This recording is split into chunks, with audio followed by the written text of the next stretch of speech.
Welcome to this edition of When the Biomass Hits the Wind Turbine, a discussion of sustainable living and what that means to you and me. I'm Jay Warmke. I'm Annie Warmke. And today we're going to talk about the regulations surrounding sustainability, or why is everything I want to do illegal? I don't know. I'm confused already. Well, that's the title of a book, and I'll give credit to Joel Salatin. I know he's one of your favorite guys, and from Polyface Farms. And one of the things he brings up in this book, I know, well, is essentially he's famous within the organic food industry. Speaks at every conference we've ever gone to, I think, and he talks a lot about the illegality surrounding food, trying to provide food that you've grown yourself to the market, and how government steps in with one regulation after another regulation after another regulation that makes that process pretty much illegal.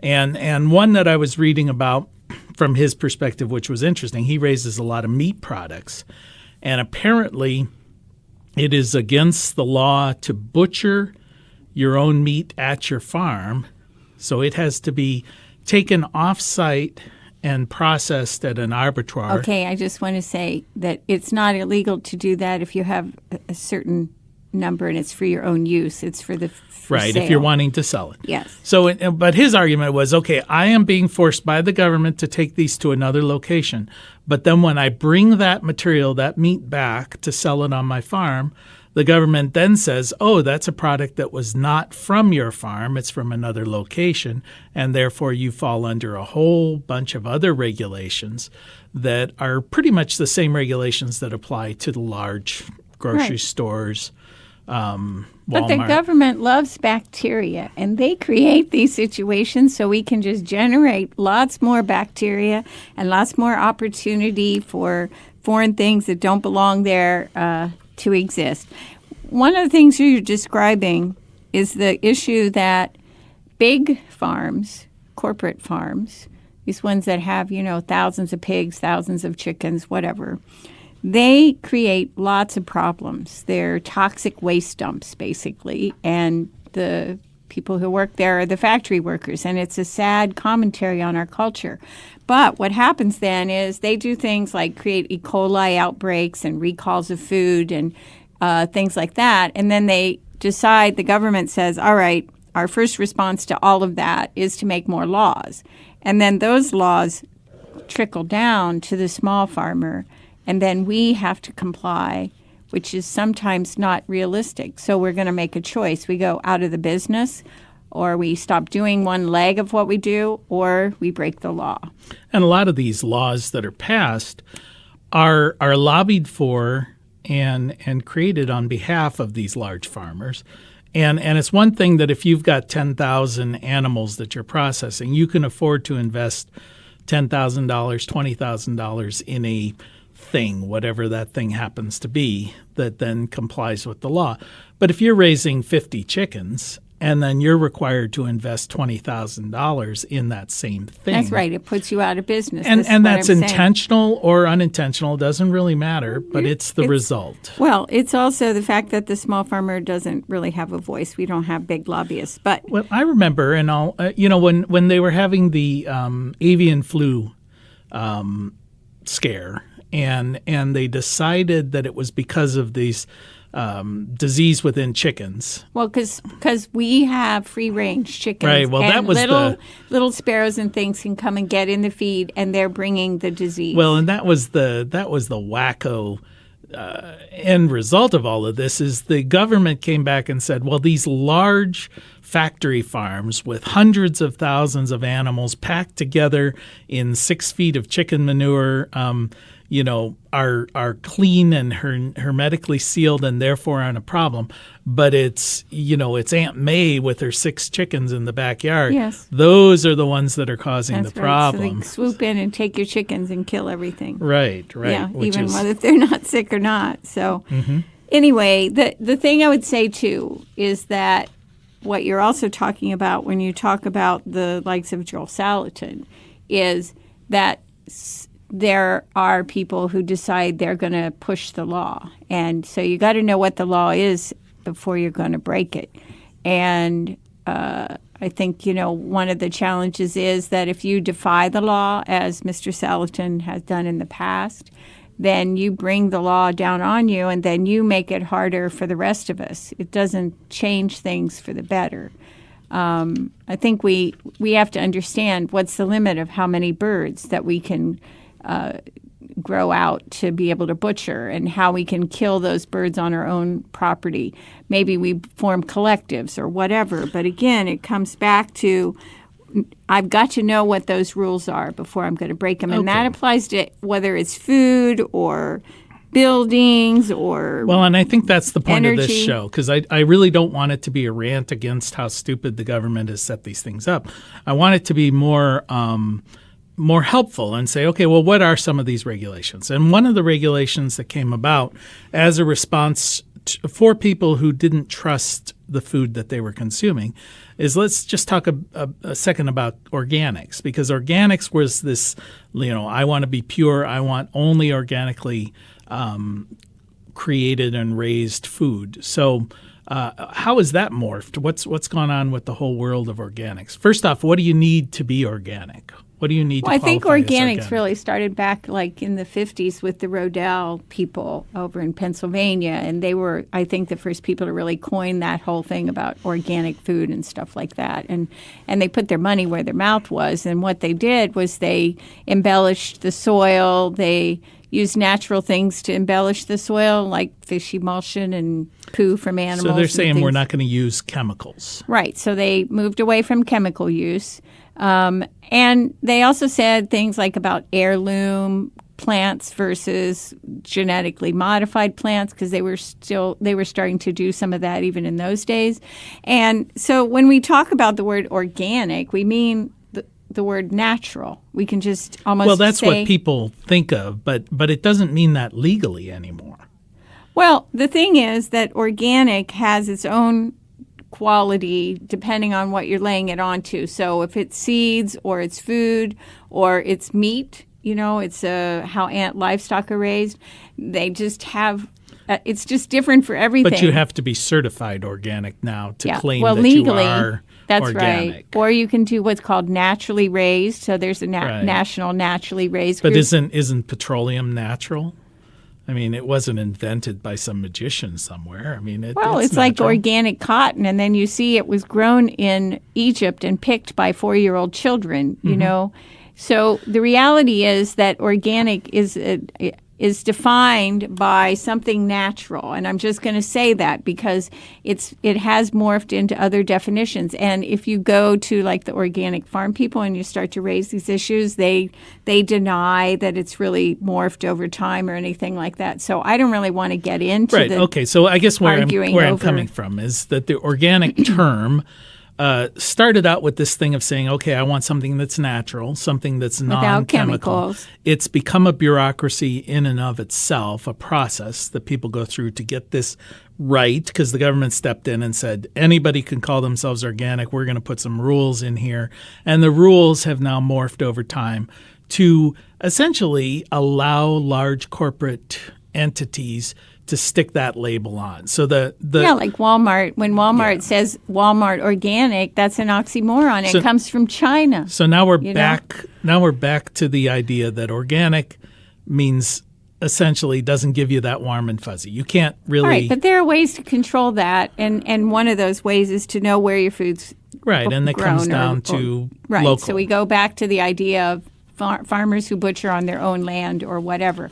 And in the state of Ohio and some other states, it is possible to butcher on your own farm and sell from there. But if you take it to a processor, that processor has to have a federal inspector, and it's got to be a certain temperature and all that stuff. And so the problem is that we understand that there are ways that we can raise food and grow food and raise livestock for butcher and eggs and all that kind of stuff. And we can go through trainings. They have something called a GAP training now that they like farmers to go through if they're going to sell at a farmer's market or a produce auction. And it basically is a safety training, but it does move away from using manure for fertilizer and things like that. And so it gets very confusing in the process when we say, look, our goal is to raise food in a natural way, is to save seeds, to do all those kind of things. There are rules and regulations for all of that kind of stuff. Okay, and some of those rules and regulations, for instance, most states will allow you, if you're raising or selling your own things, they'll allow you to sell baked goods, jams, jellies, anything that doesn't really require refrigeration.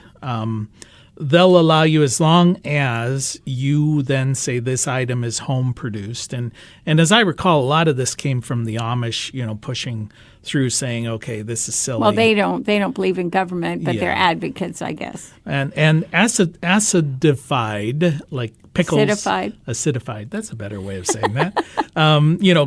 Pressure can, things like that. So, and that seems to make a certain amount of common sense, saying, okay, if this is a fairly benign, fairly safe food, that you mean in its own right, in like its the own acidity right. level. Yeah. I mean, you would trust your aunt to make it for you.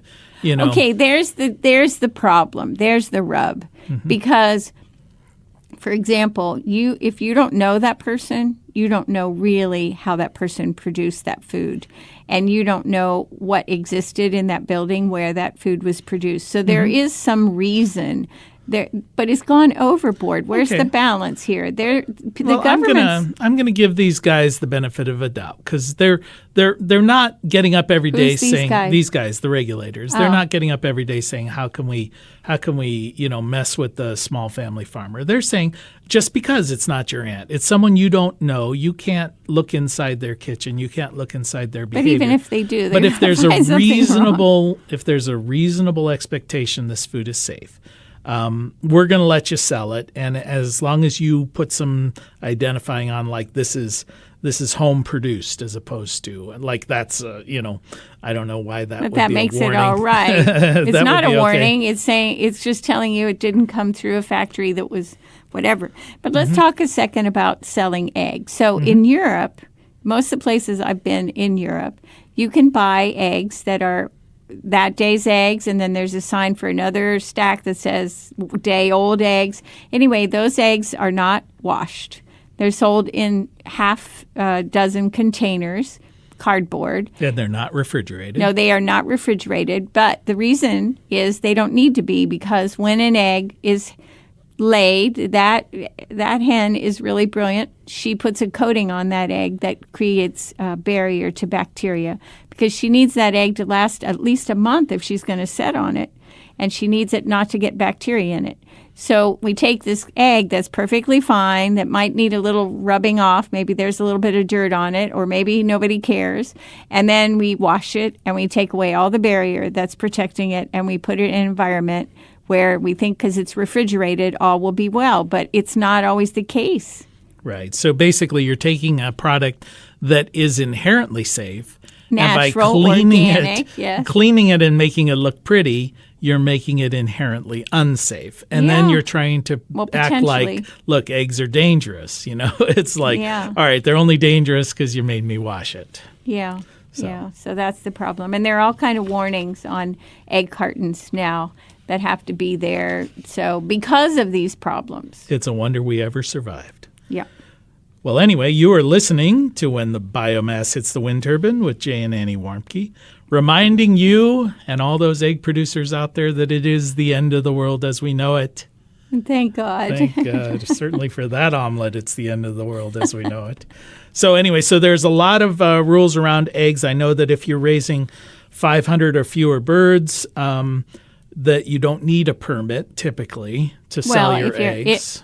Okay. Yeah. Otherwise, you need a permit. Okay. But they also say they must be refrigerated, which gets to that whole thing of the reality is in most of the world, people don't refrigerate their eggs because but if you're raising 500 birds, this is less than 500. We're in the world of less than 500 birds. Okay, 499 birds. Right. That's a commercial. That's not.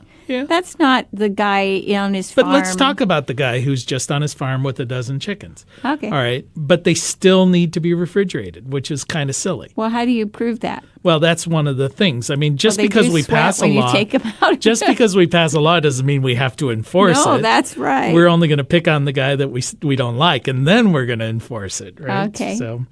So anyway, there are some rules there about how they're supposed to be labeled. But let's talk about just the difference between that egg when it's grown in a commercial. Okay, you're fixated on eggs here. No. But I just want to point out, you asked me the definition of organic. So I'm just going to walk you through because this is a great example. So the eggs that you're buying in the store, it might say caged free. Free range, baby. Well, free range often means that the last day or two they're outside in the sun somewhere. But almost always those terms are carefully crafted by marketers to make you think that those eggs are organic and natural. So if we want to have an organic egg, first of all, it's got to have a feed that has a variety of grains in it, often called layer mash, and that animal also has to have the ability to roam but have food in front of it all the time and clean water. That animal, and these are not me setting these guidelines, these are set by humane treatment of animals. They also need to have, under the definition of organic, they need to be able to be out where there's sunlight a major part of the day. They also have to have the ability to scratch and have their own space so they are able to eat bugs because they're omnivores and they need a variety of food. And they also have to be humanely butchered. So these are all parts of the organic world that should be the definition of how we eat something that's organic. So then that bird's going to lay an egg. That egg that comes from that bird that ate non-GMO food and saw the light of day and ate bugs, your body is going to use that in a very healthy way, and I know different from way. experience, it's a very different looking thing. It tastes different. Oh, yeah. It's a different food. But even beyond that, so people can say, well, whatever. But if you buy an egg from the grocery store, most grocery stores, 99% of those eggs are not going to be an animal that's seen the light of day, had non-GMO food, eaten bugs. So that egg, when you ingest it, is going to be used very differently and not necessarily in a positive way by your body. Okay, but this is not a show about eggs. This is a No, show but I'm about showing you the regulations difference. around. Yes. You asked me the definition of organic, All Jay. right. Yes, you did. God, it's so long ago I've forgotten. So anyway, okay. So when we talk about other rules like away from doing your baking, like we've run into these situations like with commercial kitchens. Commercial kitchens, there are some communities have set up commercial kitchens that you can share in. Well, that's the whole point of commercial kitchen is that it's set up to meet the regulations that the government sets. So if you want to produce a product there, whether it's a baked good or it's a jam or something you've canned, dog food, it doesn't matter, whatever you want to produce in that commercial kitchen, then that gives you the right to commercially sell that product. Right, because a lot of smaller businesses cannot afford the investment that's required to create a commercial kitchen. So there's an alternative there to say, okay, let's have a community commercial kitchen that we can use for that period of time. Right. But when and how you need a commercial kitchen is going to be dependent upon what you're producing and how much. How much of it you're producing. Right. So you really need to talk to your county health department to see, is this product that I'm going to be producing, does it require a commercial kitchen? It's funny, at Blue Rock Station, we had that situation where somebody had questioned whether we needed a commercial kitchen because you served some cookies or something to guess. And it cracked me up because this is where the laws get really goofy. They ruled that we did not fall under the laws that deal with commercial kitchens. But in order to comply with the law that we don't need to comply with, we had to put a sign up saying we did not need to comply with that law. Okay, it had to do with licensing. I know, but that was silly. So it really did have listen to do the with absurdity of it. The law does not apply to you, but you must put up a sign saying that the law does not comply to you.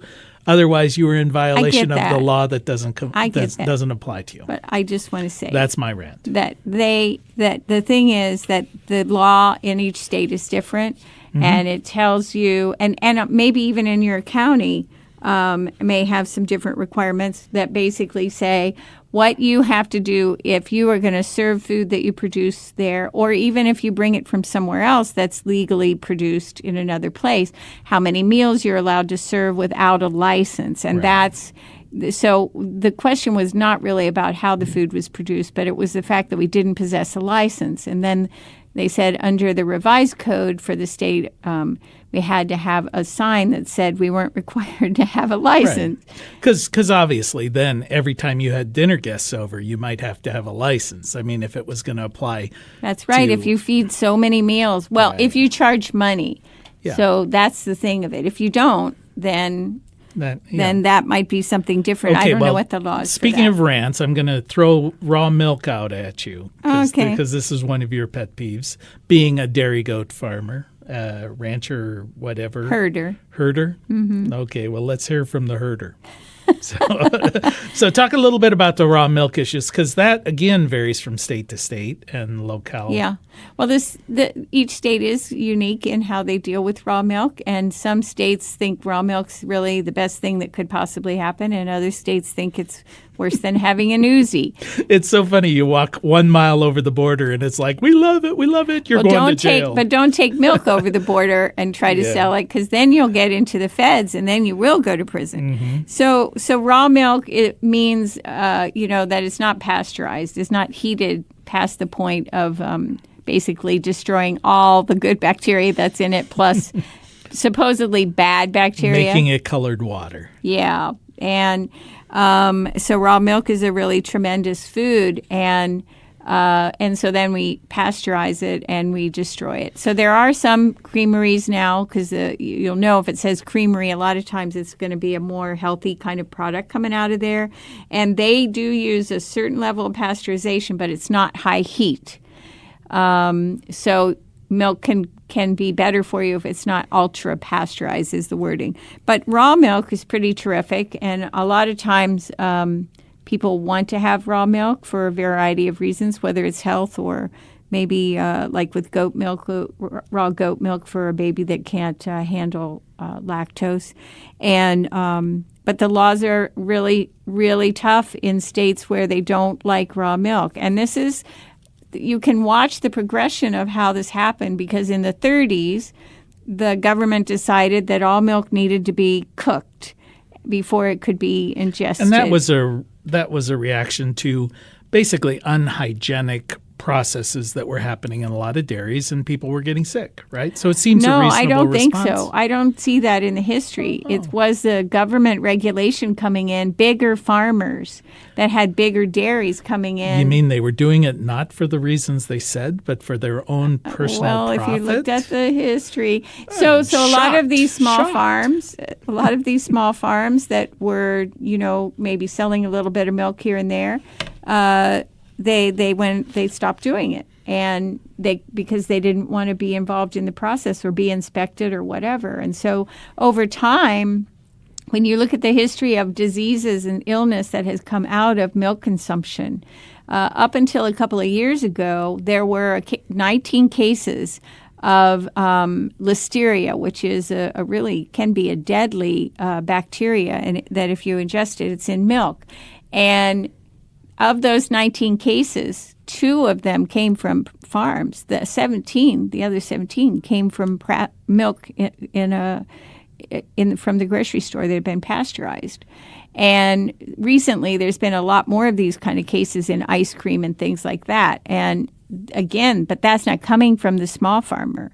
That's coming from the big dairy farms. So basically, they're saying you must pasteurize your milk to protect you from diseases that predominantly come from pasteurized milk. From big dairies. Yes, okay. Well, that's the same problem over and over. So. Mm-hmm. So raw milk is an issue, and we've talked about this with politicians that come to Blue Rock Station, where we say, all right, you come here and you say that it is illegal to sell raw milk or raw milk products because it's too dangerous. but I can go to any flea market and buy an AK-47. So Yeah. It's what they choose to discuss or what they choose to regulate, and it's the rhetoric typically has very little to do with what the motivation is behind the laws. And it's also who are the lobbyists? Where's the big money? Who's paid the politicians for their elections? You get the best government you pay for. So let's jump off. That's not true. If you look at how much. Let's jump off of raw milk. Let's go into because this whole food thing is even beyond that. It's one thing to live in a farm and we raise some dairy goats and some chickens, but what if you live in a city or a suburb and there's a whole thing around. Basically the government has decided they call them food producing animals. They don't want to call them livestock or whatever. I guess you could eat your chihuahua, but they don't. Or guinea pigs or rabbits. Well, actually, rabbits fall within this food producing animal. Yeah, that's right. And they fall into. Guinea pigs could too if you had enough of them. So they talk about large animals, and the issues that are raised when you're talking about raising livestock in a confined area, such as they're the same issues that apply on a farm, but they identify them as humane issues, nuisance issues, which are noise, smells, if you have a rooster. pests, waste disposal. What do you do with all the manure and the like? Setbacks. That's probably the worst issue here, because people can only compost so much of the manure, and so they end up putting it in a bag to go with their garbage. But every municipality is going to have some kind of regulation around this issue of keeping animals for eggs or meat or manure, whatever you're doing with it. And what's happened is there's a growing industry around this of products and little chicken tractors and things like that, because lots of people have begun to keep chickens in their backyard or keep a goat or rabbits or whatever for meat. And so the growing part of the government has been, like, for example, in some cities where there has been no regulation, suddenly it's $1,000 to have chickens because you have to have a certain kind of mat for underneath the chicken house. You have to have inspections of the chickens. You have to have the chickens inoculated. And then every year you have to have an inspection that you pay for, and you have to have a license. So these are expensive chickens. They are, but I guess if you want real food and you want to be healthy, then people are willing to invest in that, and that's what's happening. So this is a challenge in municipalities. In the county, then there's less regulation. Again, there would be some regulations in some places, but, know the law if you're going to think about breaking it. And one thing that came up when I was looking this up is about bees, raising bees in a city, which struck me as like a fairly innocuous occupation, but apparently people freak out about it. Well, people are terrified of snakes and bees. So, well, I wasn't going to raise snakes. No, but bees are terrifying to people, and they think every sting is going to be death. Okay, well, you have been listening to When the Biomass Hits the Wind Turbine with Jay and Annie Warmke.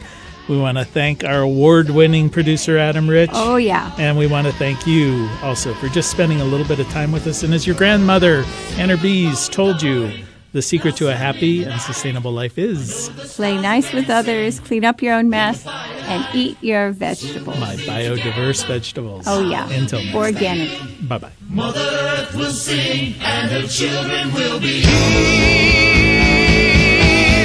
Come on, see the morning glory, blossom in the night. Know the stars dancing in the twilight. Soon we'll be together, all will be revealed. Mother Earth will sing, and her children will be healed.